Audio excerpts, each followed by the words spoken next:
Sì, salve.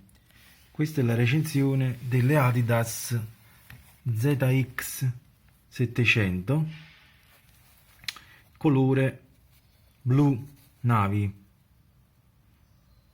Le noterete un po' sporche anche perché le ho utilizzate per testare la comodità e devo dire che sono comode, anche perché vedete c'è una suola molto alta, all'interno è invernale perché è foderata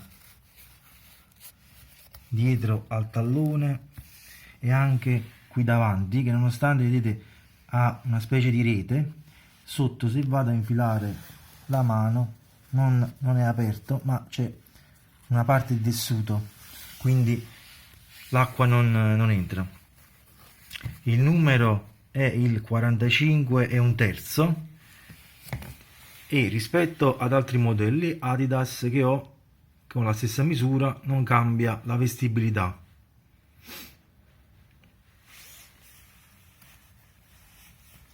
I lacci sono blu come il resto della scarpa e non c'è un secondo paio di lacci di ricambio come di solito avviene nelle scatole delle Adidas.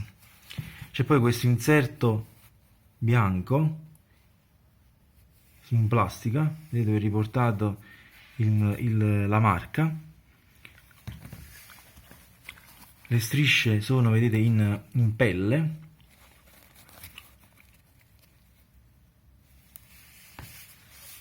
Ci sono quindi disponibili altri colori, c'è per esempio anche il rosso. La suola, anche questa qui in gomma con queste scanalature, risulta quindi non molto scivolosa sulle superfici lisce e bagnate. Anche qui dietro abbiamo, vedete, sempre l'inserto in pelle bianca con il simbolo Adidas in blu. Diciamo che sono scarpe qualità eccellente, valide quindi per le stagioni autunnali e invernali.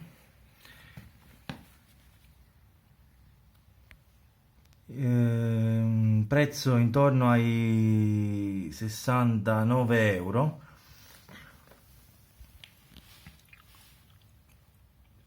Con questo mi sembra di aver detto tutto, alla prossima.